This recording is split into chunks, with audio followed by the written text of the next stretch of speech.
Hello everyone. Today on my Indie Artist Spotlight, I'll be speaking with one of the most well-connected independent music radio hosts in the Southwest region. Listen in as he drops some pearls of wisdom in regard to the industry.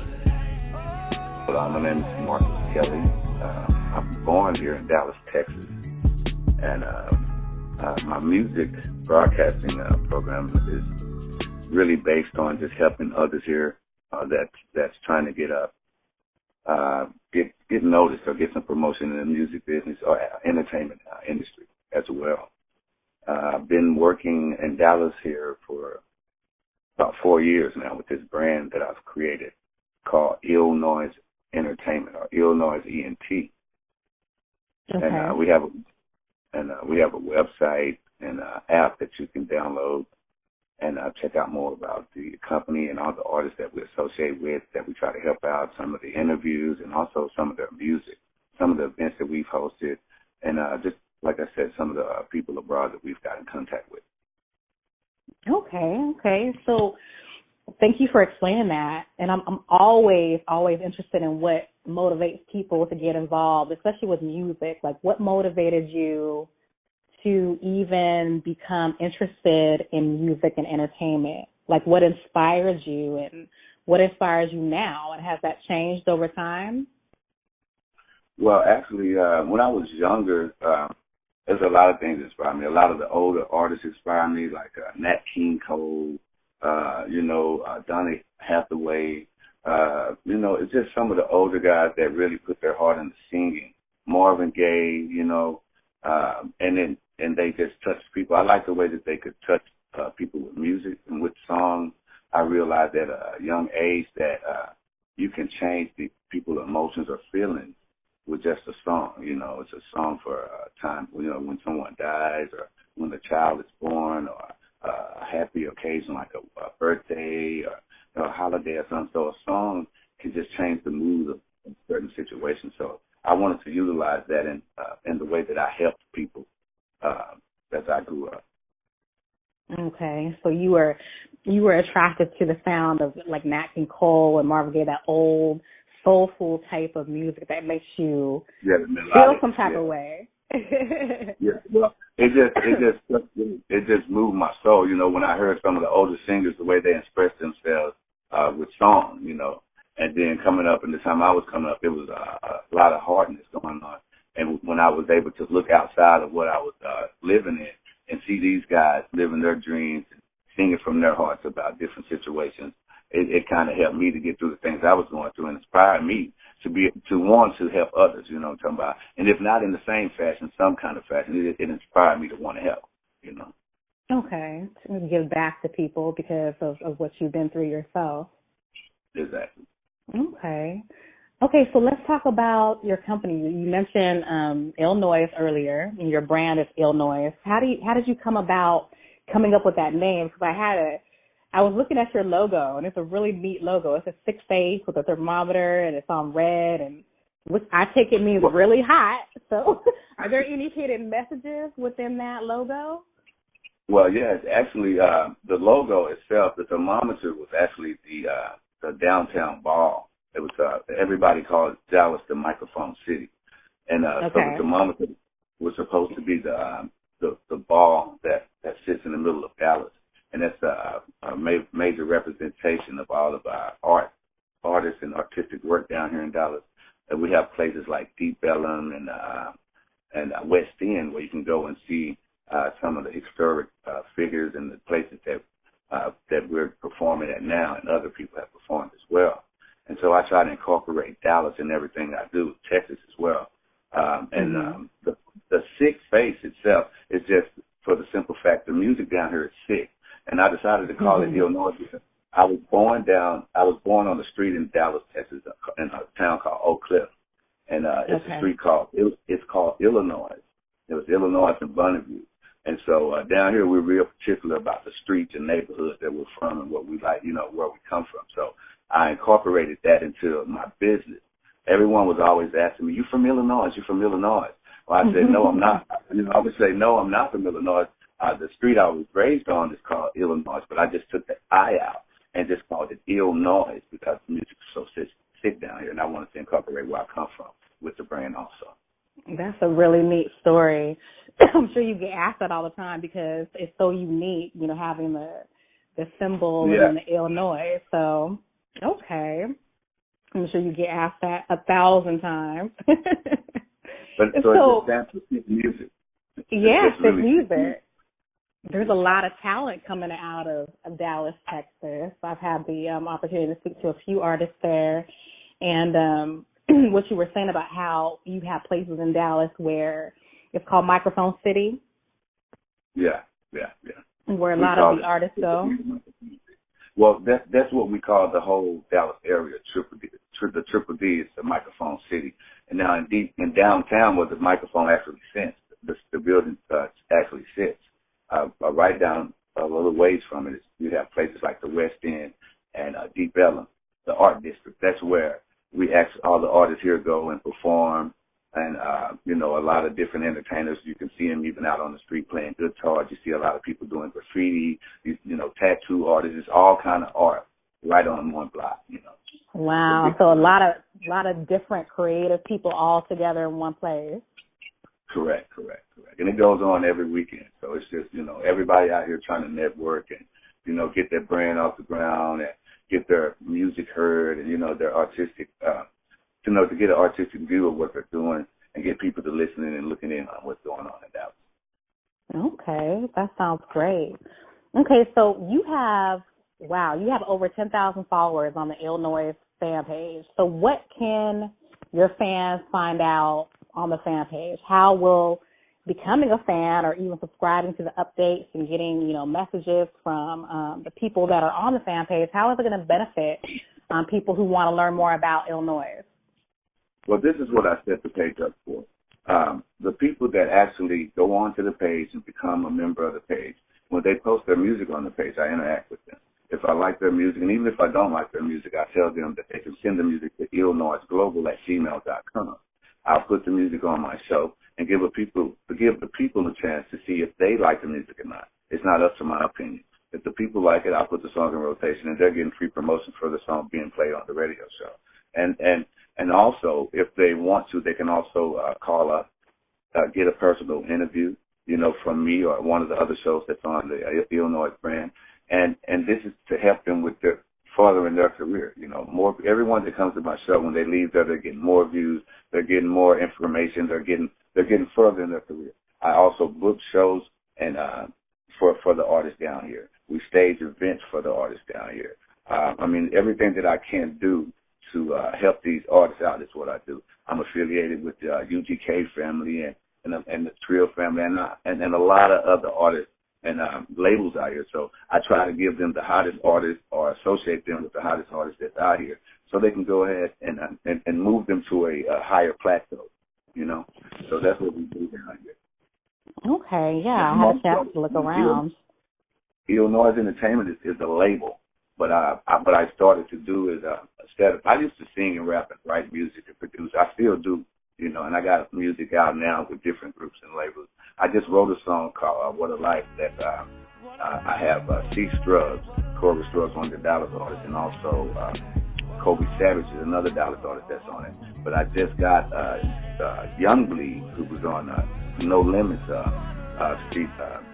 was Find the Master Peeve.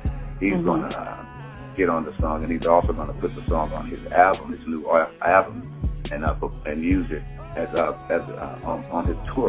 Now he's gonna because he has a song called What a Life also, so we're gonna let him push that also, and then we have a lot of things going on. I have songs that I wrote with Young Muhammad's called Texas Girl. That's out in circulation right now. If anyone wants to check that out, I have a song with Flotation. It's called there's so much music I have out. It's crazy. You can always get it to me, and I'll definitely put it into the written portion of the interview, because there seems like there's a lot that you're doing out there. Yeah, but that's what I'm saying. I do a lot. I do everything. And that's what my thing was when I got in the game. I wanted to be an entertainer, but I seen how hard it was to get get heard and to get everybody to get on one accord. And there was a lot of fishy stuff going on with the producers and promoters, and it seemed like everybody was out to just take from the artists, and wasn't nobody really helping the artists. Wasn't no one getting anyone anywhere. No one was getting anywhere in this business. I set the business up, to be honest. I asked God, I said, look, Lord, I want to do something to help these artists out here. And I was like, if you show me the way and you lead the people to me, then I won't turn from you. I'll make sure that I do the best that I can to get them as much as I can, to help them to get as far as they can with the best of my ability. So he did that. He said, he gave me, he blessed me with a company name. I went up there. I just got up one day and went paid $26 or something for the brand name. Went up to City Hall, signed it, did the paperwork and everything. Then I'm my brand owner. You know, it didn't even take nothing for me to get up. And so I went up and did that. Then I started putting my foot forward. And I was like, what should I do? You know, he's like, well, first you got to learn how to run a business. You know, so I started hanging around people that had their own business, you know, and started picking up from them and asking questions and, you know, getting information. And then in the field that I wanted to go to, I wanted to do radio. You know, so I started I got my own radio show at a station, you know, and then I started working that out, seeing how it goes. And I just started from scratch. I didn't know nothing. I was scared to get on the microphone. Half of the time I was scared to interview the people. You know, I didn't know what to do, but I just did it. I knew that if I didn't do anything, nothing was going to ever happen, you know. Oh, yeah, absolutely. So I just started doing stuff. You know, I just started doing what my heart desired. And so, and then when I just did a little bit, God just started doing the rest, you know, and just people started listening in and tuning in. And so he finally gave me the courage to move out on my own. I got my own building, started, you know, doing my own promotions, doing everything that I had to pay someone to do. I started doing it myself. I learned it myself. I went and bought the equipment. I put the time in, and I started, you know, training myself to do it. You know, Google, YouTube is a mother. It's crazy. You know, it's amazing how much. Over the internet. Right, you know? right. There's no excuse really to be ignorant in today's society, because there's a world full of information. And I like that you said that, you know, you didn't get anything from anybody. You did everything on your own. You had that drive and that internal spirit that told you, you know what, let me go out and get this on my own. So you decided to learn on your own. You decided to go and research on your own. And the more you did for yourself, the more things came to you. Yeah, exactly. And that's what I try to tell you guys, because nothing's going to just come to you. Everyone wants it just to come to you, or they want you to give it to them like the world owes them something. But the world don't owe you anything. We all were born with the same thing, the same ability to get out and create our own destiny. But we get so comfortable in the predicaments that we are, you know, that we don't want to move. It's no one's fault but ours, you know. It's not our mama's and dad's fault. You know, it's not our mom and dad's fault that we're in this world, because it wasn't their fault that they was in the predicament that they were in. So we can't hold no one accountable but ourselves. So now that we know that, we got to do what we got to do to maintain and survive in this world. And being that everyone has come from a hard place, you know, that majority black, then they're born with that I got to defend myself and get over type of mentality, you know, by any means necessary mentality, you know, and then it make it hard for people to trust it. So that you know, once we get out of that circle of or that box of just thinking that the world owes us something, or that everyone's out to get us, then we can move forward on what God says. Get outside of yourself.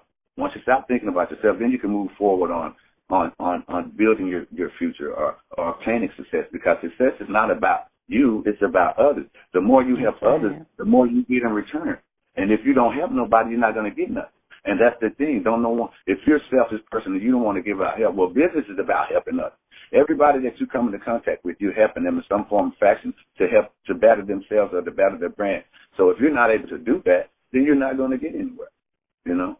Absolutely. And that's definitely well said. And I like that you explained it the way that you did, because I think part of, I don't want to call it a problem, let's say part of the reason why I believe that people end up going in cycles and cycles and cycles after cycle when it comes to pulling themselves up is because they're not given many examples of what they could or should be doing. And it's accepted as, you know what, I'm just going to be comfortable in this situation. I'm going to keep doing what I'm doing because it's working for me, instead of doing something like you did and deciding one day, you know, I'm tired of this. I want to do something different. I'm going to make a way for myself. It starts with the internal motivation to actually make that happen, because without internal motivation, without a desire, there's not going to be anything that comes out of that. Which brings me to my next question, though, about what you were saying, because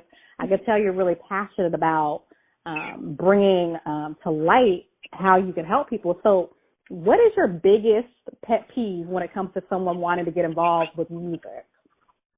Well, my thing is this. It's not the people that want to get involved with music. It's the people that are into music or that try to get into music. See, this is what we have here. We have a lot of new people that start brands, and they want to get in the game because they see it's an easy way for them to obtain some income. Well, you have people that, okay, well, I own a video camera, so I'm going to go and take pictures of people and take video of people and edit it. Then I can show them that I can help promote them by taking the video and pictures of them and putting it on my page.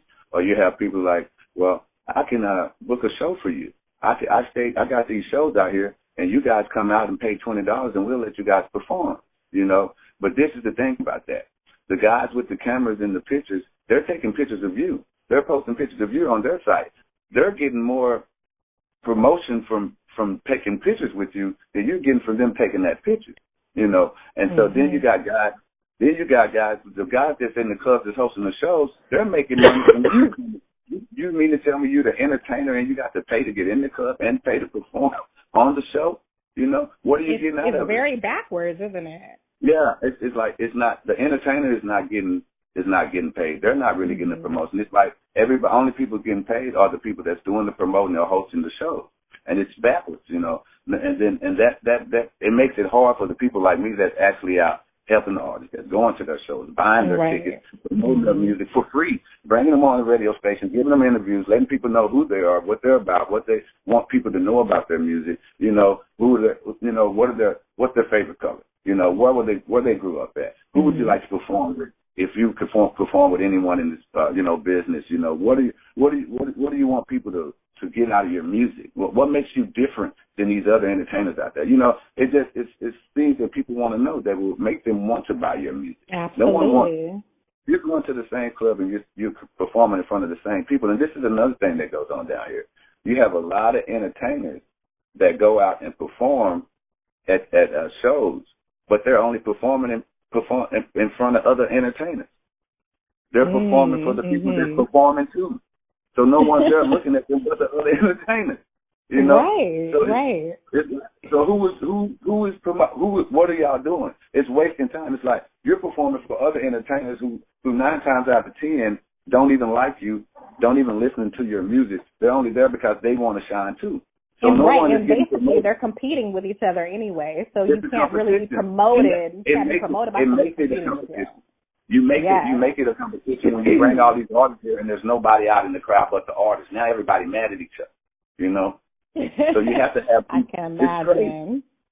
You know? So you know, I know people call you. They call you Marcus. You know, you're Marcus Kelly, but I noticed you have several nicknames like Black Kelly, like Black Texas, Money Belafonte. I love that one, by the way.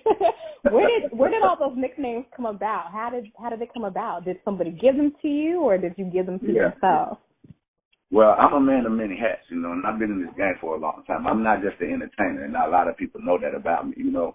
And it's just I call myself I'm Mr. Money Belafonte. The ladies call me Nestle Snipes. You know what I'm talking about? There goes that dark skin and that melanin. Yes, I agree. I can see how they would call you that. But it's just some things that go on down here in D-Town. When I was growing up, you know, we had all kind of nicknames for each other. You know, Juice Jones. You know, Leonardo, the slapper hole. It was just different kind of things. You know? it was a time for everything. It was that Pimp C time, and everybody was just feeling the swag and the jag, and it's just, you know, we were just in that zone. It's just Texas is real down here. Texas is real, so we don't, you know, we don't fake it and we don't candy coat it. You know, we just do it like the T.I. is. You know, And that's what's hard for people to accept. It's hard for people to accept that you can be street and have sense too. But that's just the way we was brought up, you know. Mm-hmm. We was brought up like that. You know, we had to go to school, but still we had to get it how we got it, because wasn't nobody gonna give us nothing.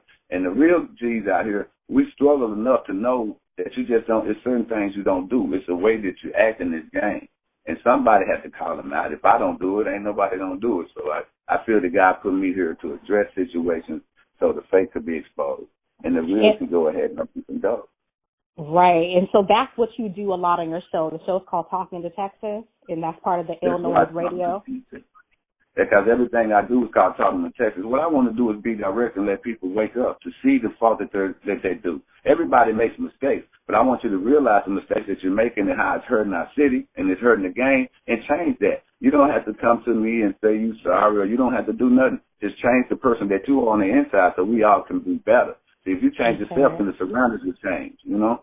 Mm-hmm. You'll see the change. You don't even have to say nothing to nobody. Just change your inner person. Be a better person. Do the game right. And the people around you will change. The whole situation will change.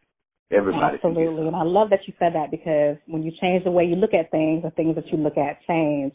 And that's one of the most important concepts people can get, whether they're 10 years old, whether they're 15, or whether they're 55. It doesn't matter. The way that you look at the world is kind of going to be the reflection that you're going to get back. Based on what you see is what you're going to get back, and how you view everything.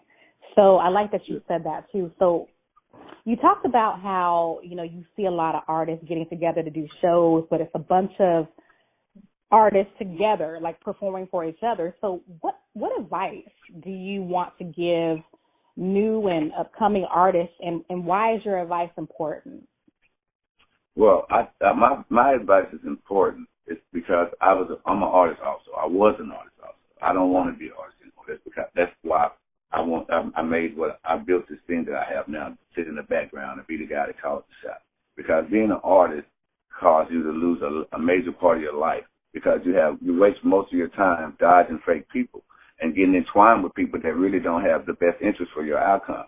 So what happens is, you either get with them and you make them money, or they entwine you into some kind of contract to where they sign you and you sit on the back burner because they have other artists. They have too many artists to work with, so you sit on the back burner. And then you start losing your following because you're not doing anything. And so you end up stuck in a contract that you have no say-so over, because you didn't have your lawyers look over the paperwork, and you didn't set no time for them to actually put some money behind the project so the project can actually do something. You just signed the contract so you can be signed to a deal. You tell somebody you got a deal. And it was so many artists down here just talking about getting a deal that it was going crazy. Nobody wanted to be independent no more. Everybody just wanted to have a deal, because I feel people run the deals because they don't have enough information or other thoughts inside themselves to look into the things they need to do to push themselves. You don't have to have a record label behind you. You really don't. But if you want to share your money, then by all means get you somebody. You know what I'm talking about? See, don't get with Illnoise. Don't get with Illnoise. We'll take some of your money, But if they want to get it good. But so that's great advice for somebody, because in order for them to do what they're supposed to do and get the kind of following that they want to have, basically what you're saying is you can't be sitting on your butt. You got to get up. You got to get up and do some work. You got to put some work behind it. And that's why I've been having this business for 4 years. I don't have an artist.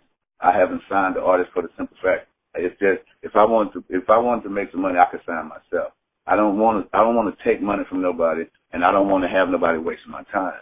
And and it's a lot of that going on also. If you ain't straight and you got a record, and you shot 15 people and robbed 42 stores, you gang bang and shit. You ain't gonna be able to do this. Then don't waste anyone's time. And no one's gonna put no money behind you if they fear that they're not gonna gain off their investment. That's stupid thinking. So if you're really looking for a deal, then make sure that you're going to come to the table correct. Or you're going to be really wasting your time. What's your most memorable guest that you've had on your show that you can think of, and why can't you forget about them? Well, the most memorable guest on my show would be, let me see. No, I had a lot of people on there. You've had so many people, but what is the one that just that stands out to you that you remember the most? Because there's something about them, some quality about them that you knew was unforgettable. It's this one guy from New York. His name slipped my mind, but he was a cool brother, and we were talking on the show. I would have to pull up his name. I had never seen him, and we were talking. He came to my show. I talked to him. He came down. I don't even know how. I can't even remember how we got connected for him to come to my show. But the guy came down. And he was just a cool dude. Oh, smooth black brother too, man. And he had some dope music. But what got me was his mind. His mind was awesome. It was deep. Because it's like you don't have to know people. And you can talk to them and know, like, wow, there's so much wisdom in there, man. There's so much wisdom that needs to be tapped into. And this guy had so much wisdom, man. And it's like we connected, like everything that I said, he was already there, but on his level, on the way he thought about it. And it kind of helped me. It kind of helped me, figure out some of the things the way I thought about it. Because everybody have a different way of thinking, And sometimes it takes that iron to sharpen iron so everybody can get a straight way of thinking, And so it was good. The convo that we had was real good. We talked about the black lives and the black men's, responsibility and the things that's going on now with the situations of the murders of black people and not only that, man, just the world in the general, how the hate and how it seems like so much hate is being pushed in front of us and, so much evil is being forced down our throats. So even the kids are acting like they're freaking little demons now. They're acting so grown. I remember when I was growing up, kids used to grow up and you'd be like, wow, they're growing up fast. But now, that I look at these kids now, they're growing up way faster than the kids that I knew.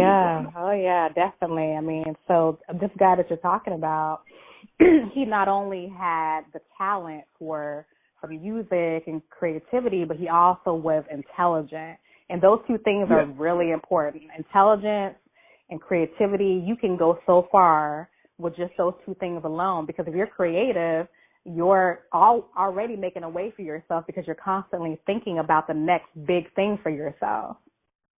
Exactly, but he was so focused, he knew what he wanted to do. He knew what steps he had to take, but he was such a humble guy, and he just spoke so freely about, really how he felt. A lot of guys I get in there and we talk about nothing but, the normal things that goes on in the gangster's paradise or whatever, But these guys, this guy came in, he really had some in-depth conversations. And a lot of guys, they come through that door, whether they know it or not.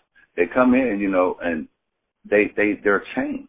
When they leave that door, the conversation level that we have, it changes them because now they're thinking about, wow, I can really make a difference. I'm not just an entertainer. Right.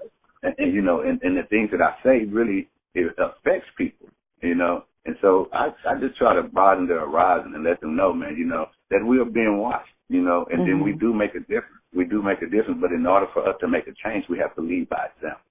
That is so, so true. And I like what you said about how when you have an artist come to your show, that a lot of them leave out the door and they're a changed person. Not in the sense that they're going to get right out there and just change the whole lifestyle, but what I think you mean by that, you correct me if I'm wrong, is that once you have knowledge in your mind and once you have expanded your mind to accept a certain point of view that now becomes your own because you actually believe that yourself, you can never go backwards after that. It's like a balloon. Once you inflate it, it's already there. It's like you already reached to a certain point of knowledge. You just want to keep growing and growing, so you can't go back to your old way of thinking. It's not really even possible at that point. Exactly. And I also try to incorporate kindness. When they come to those doors, I try to show them a kind of kindness that they don't normally get on a day-to-day basis, I show them, I go above and beyond my call of duty of promoting their music, letting them, to get them to be heard, and putting them in the people's faces that need to see them, I do a lot of things for them, for the photo, the pictures, the video, the little commercials and stuff. that the average person would charge them an arm and leg for. But I do it because of the love of the game, you know. And I want them to know that a lot of the stuff I do is for the love of the game. It's not even work for me. I be up half the time, all the time, just working because I love what I do. Because you love what you do. You're passionate about it. What are you most proud of, Marcus? I mean, what moment in your life, it could be related to the music or even in your past or something that you went through, but what are you most proud of? The thing that I'm most proud of is that God allowed me to live this long. I'm proud that God allowed me to see my wrongs and try to correct them before I'm gone. Okay. You know? Okay. I'm proud that I survived my adolescent years of foolishness, and now I'm a man. I'm a man, and I see fault in my actions. So now that I'm yet alive, I can now try to correct those faults or try to make a difference. As much difference as much trouble I cause, you know. That's right. How can people find you on social media? Shout out all of your handles. Well, my website is illnoisent.com. My Facebook page is Marcus Kelly. You will see the logo on there. I have about 4 or 5 of them, but you could just click on the one with the logo, and I'll be there to accept your friend request. Instagram is Illnoise ENT, Mr. Black Texas, I think. And you can always email me, illnoiseglobal@gmail.com. Okay. And before we go, I have to ask you this question because I'm just interested, but I know you know a lot about Dallas because you grew up there. So what is your favorite restaurant out there? Because I'm keeping notes of all this. In case I'm out in Dallas, I want to hit up a place. Where would you recommend that I go? In Dallas, you need to try. Well, you know, Dallas, we like our barbecue down here. You know, I know that they say that the main thing in Texas is tacos. I can't believe that because I've been down here and barbecue in my life. Yeah, if you look up the statistics, they say it's just a taco state, but it's I don't know. But I guess it's because we have all these taco places around here. But barbecue, if you want some good barbecue, and you come down here to Texas, basically any other place you go in are pretty good. But if you want some great barbecue, then you could try out, this particular place I go to over here. It's called Hams. And the one I go to over here, the one I go to in Mesquite is awesome. And they have some pretty good barbecue. But I don't know. I could tell you a million places, man, that you may want to go. I'm going to picture that ham place you told me about because that's the first thing you mentioned. All you got to do is just look for a pink pig on the top of that. It's ham. They're going to hook you up. They're going to hook you up, man. They got some pretty good stuff. But I know Hardeman's Barbecue. Then you could also, it's Two Partners Barbecue. I always got to give out some of my black brothers. So TD's, Two Partners, Wreckers, Hardeman's. Y'all try them out, man. They got some pretty good food there, man. Hardeman's food be so good. They be all around the corner, lined up every Sunday. You know? Oh, my God. That has to be some good food. People are actually waiting to get there or get in. You can always tell good restaurants where people will take their whole day just to get in and get some food. Man, so, yeah. They get in that line. They take one bite. They all be sleepy. That is hilarious. You know the food got to be good when you get tired if you eat. I know. Well, you know what, Marcus? It has been great having you on today. Yeah. Thank you so much for joining me. And you have so many great things going on. You're helping so many people. So I have nothing but respect for you in entertainment and what you're doing there in Dallas and all over, because I know you're touching lives and in more places than just Dallas. But you know, that's where you're from and that's where your heart is. And I know people who are there really appreciate what you're doing and how you're giving back to the community because you're doing the best that you can and you're doing it well. So thank you so much for joining me here today. I'd like to thank Ms. Desirae Benson for showing such kindness to Illnoise Entertainment Radio. I'm telling you, man, you guys got to keep your eyes on this beautiful lady, but you don't have to take my word for that. Illnoise Entertainment.